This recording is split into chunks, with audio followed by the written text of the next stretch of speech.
تقوم يا ابني كمل يا ابني. ايه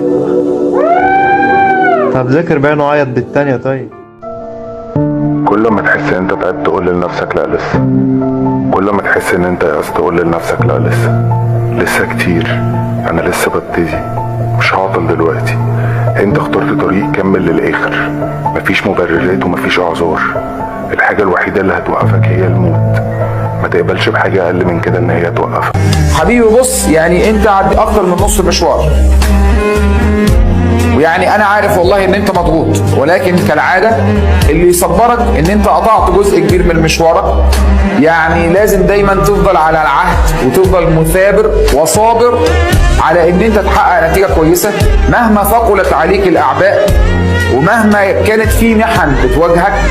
الشطاره مش ان انت تدي لازم انت تثق بربك، ثم باهلك، ثم بنفسك، ثم بقدراتك.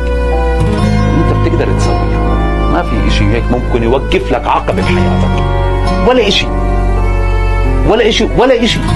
بس انت قوم، انهض من الكرسي اللي قاعد عليه او من التخت النايم عليه، قوم قول يا رب بدي احقق، مش حلم، بدي احقق طموحي واثبت ذاتي لكل الكوكب.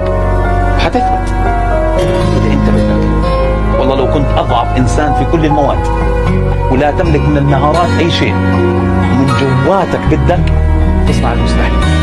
محدش هيدعمك الا وانت ناجح، محدش هيدعمك وانت بتقع، محدش هيدعمك وانت في البدايه. كله هنا هيتفرج عليك من بعيد، لما تنجح هيقول لك الله ده نجح. اوعى تكون ماده للناس تستعملها.